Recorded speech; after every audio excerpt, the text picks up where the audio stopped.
तो दोस्तों मूवी की शुरुआत में हम डस्टी नाम का एक प्लेन को दिखाया जाता है जो खेतों में खाद डाल रहा होता है। उसे रेसिंग करने का बहुत शौक था, इसलिए उसे जब भी वक्त मिलता था वह अपने एक बहुत ही करीबी दोस्त चक के साथ रेसिंग के प्रैक्टिस करता था। एक दिन जब डस्टी खेतों में खाद डाल रहा होता है कि तभी उसे पता चलता है कि उसमें तो कुछ खराबी आ गई है, तो वो गैरेज में चेकिंग करवाने जाता है। गैरेज में डस्टी उससे चेक कर रही होती है, तभी चक वहाँ आता है और डस्टी से कहता है कि तुम बहुत अच्छी रेसिंग करते हो। डस्टी ये सब सुनकर हैरान हो जाता है कि डस्टी के रेसिंग करने की वजह से ही उसमें खराबी आ गई है। इसके बाद वो डस्टी को डांटता है और रेसिंग करने के लिए मना भी करता है। फिर सीन को अगले दिन की दिखाई जाती है जहाँ डस्टी और चक एक रेसिंग आर्ट देख रहे होते हैं और उनके पास जो मैनुअल थी उसमें ज्यादा डिटेल्स नहीं थी, लेकिन वो उस रेस के बारे में ज्यादा जानना चाहते थे और रेसिंग करने के लिए मदद भी लेना चाहते थे। ये दोनों बातें कर ही रहे होते हैं कि इनको स्कीपर की याद आ जाती है जो कि एक रिटायर्ड प्लेन था। दोनों दोस्त स्कीपर के पास पहुंचकर उनसे मदद मांगते हैं, लेकिन हेल्प करने से वो मना कर देता है। अगली सुबह डस्टी रेस करने के लिए पहुंच जाता है जहां पर पीछे 3 साल का विनर रिप आ गया था जो कि शायद इस बार भी जीतने वाला था। इस रेस में टॉप 5 को सिलेक्ट किया जाने वाला था, लेकिन रेस में डस्टी को देखकर सभी ऊपर हंसने लगते हैं। डस्टी किसी भी बात पर ध्यान नहीं देते हुए रेसिंग करने लगता है और 6th पोजीशन पर आता है, जिसकी वजह से अब वो रेस में पार्टिसिपेट नहीं कर सकता। डस्टी दुखी होकर अपने काम पर चला जाता है, लेकिन शायद डस्टी की किस्मत अच्छी थी क्योंकि एक दिन पता चलता है कि जो टॉप 5 प्लेन्स सिलेक्ट हुई थी उनमें से एक प्लेन में इलीगल फ्यूल मिला था, जिसके वजह से उसे निकाल दिया गया। डस्टी ये सब सुन के बहुत खुशी से झूम रहा होता है क्योंकि अब उसका रेसिंग करना ड्रीम पूरा होने वाला था। इसके बाद हम देखते हैं कि डस्टी मैप देख रहा होता है कि उसे कहां से कहां तक जाना है। इतने में वहां पर स्कीपर आ जाता है और कहता है कि तुम कल सुबह प्रैक्टिस करने के लिए ग्राउंड में आ जाना क्योंकि तुम्हारी स्पीड उतनी अच्छी नहीं है कि तुम रेस कर सको, इसीलिए तुम्हें अच्छे से ट्रेनिंग की जरूरत है। अगले दिन डस्टी का ट्रेनिंग शुरू हो जाता है जहाँ स्कीपर कहता है कि तुम जितनी ऊपर जा सकते हो उतना ऊपर जाओ, लेकिन डस्टी 1000 किलोमीटर से आगे नहीं जा पाता, वापस से जमीन में आ जाता है। वो स्कीपर से कहता है कि मुझे डर लगने की वजह से मैं ज्यादा ऊपर नहीं जा सकता। ये सब सुनकर स्कीपर डस्टी से कहता है कि तुम्हें सबसे पहले अपनी स्पीड को बढ़ाना होगा। इसके बाद डस्टी गैरेज में जाता है जहाँ पर डस्टी उसके इंजन में कुछ चेंजेस करती है, जिसके बाद डस्टी की स्पीड में काफी ज्यादा चेंजेस आ जाते हैं। इसके बाद डस्टी अपने ऊपर नावी का लोगो लगा देता है और कैंप में पहुंच जाता है जहाँ पर सभी प्लेन्स रेस करने के लिए रेडी हुई होती है और सभी प्लेन्स के अंदर एक इंडिया से आई हुई प्लेन थी जिसका नाम ईशानी था। अगले दिन रेस स्टार्ट होने वाली होती है जहाँ पता चलता है कि सभी प्लेन्स को पूरी दुनिया का चक्कर लगाना है। पहले लेवल में इन्हें न्यूयॉर्क से आइसलैंड तक का सफर तैयार करना था। रेस स्टार्ट होती है और सभी प्लेन्स आसमान में उड़ रहे होते हैं, लेकिन डस्टी सबसे पीछे था और काफी नीचे उड़ रहा था,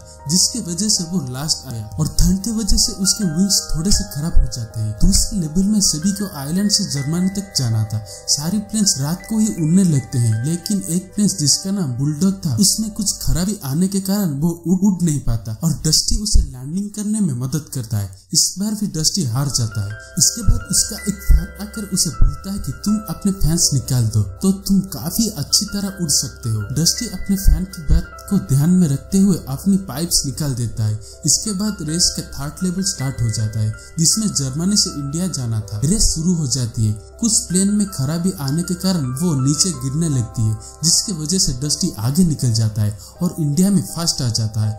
न्यूज और मीडिया में सिर्फ डस्टी की ही बातें हो रही थी, जिसे सुनकर रिप बहुत ज्यादा गुस्सा हो जाता है। चॉक डस्टी के फर्स्ट आने की खुशी में छोटे टॉय प्लेन्स बनाकर उसे बेचने लगता है। इस बीच में हम देखते हैं कि स्कीपर भी उड़ना चाहता है लेकिन उड़ नहीं पाता। ईशानी डस्टी से दोस्ती कर लेती है और कहती है कि क्यों ना हम दोनों ताजमहल घूमने चले। वो दोनों काफी मजे करते हैं। अगले लेवल में इन्हें नेपाल जाना था। ईशानी ने डस्टी से कहा कि नेपाल जाने के रास्ते में बहुत सारे बड़े बड़े पहाड़ आएंगे, अगर तुम्हें पहाड़ से उड़कर जाने में डर लगे तो तुम टनल से चले जाना। रेस शुरू हो जाती है और रास्ते में बहुत बड़े बड़े पहाड़ देखकर डस्टी घबरा जाता है और ईशानी के बात पर वो टनल में से जाने का फैसला करता है। वो टनल के अंदर घुस तो जाता है, लेकिन टनल बहुत छोटी होने के कारण उसके विंग्स टनल से टकरा जाते हैं। इतने में सामने से ट्रेन आ जाती है जो डस्टी को देखकर ब्रेक लगा देती है। डस्टी कैसे भी करके वहाँ से बचकर नेपाल पहुँच जाता है। वहाँ पर पहुँचने के बाद उसे पता चलता है कि वो नेपाल में फर्स्ट आया है। सारे प्लेन डस्टी को देखकर हैरान हो जाते हैं कि वो उस छोटे से टनल में से कैसे बाहर निकला। इतने में डस्टी ईशानी के पास जाता है और कहता है कि तुम्हारी वजह से मुझे कितनी तकलीफ हुई मैं बता नहीं सकता। जहाँ पर उसे उसे पता चलता है कि ये सब रीफ का प्लान था। और फिर नेक्स्ट लेवल में चाइना तक का सफर होता है जिसमें डस्टी फिर से फर्स्ट आ जाता है। इसके बाद वो स्कीपर से बात करता है। स्कीपर डस्टी से कहता है कि तुम्हें अब पैसिफिक ओशन से होकर जाना होगा जहाँ तूफान भी हो सकता है, तो तुम्हें ध्यान से जाना होगा। इसके बाद उन्हें चाइना से मेक्सिको जाना होता है जो कि एक बहुत ही लंबा सफर होता है। और फिर दोस्तों रीफ के कहने पर एक प्लेन डस्टी का एंटीना तोड़ देता है, जिसके बाद वो आसमान में गुम हो जाता है। तभी फाइटर प्लेन्स आकर डस्टी को आर्मी शिप में ले जाती है। डस्टी उस शिप में बहुत सारी फाइटर प्लेन्स की फोटोज देखता है और स्कीपर को ढूंढने लगता है, लेकिन उसे ये जानकर अजीब लगता है कि स्कीपर के नाम के नीचे सिर्फ एक ही मिशन था। डस्टी स्कीपर से बात करता है और पूछता है कि ये सब क्या है। तभी शिप का कैप्टन आ जाता है और डस्टी से कहता है कि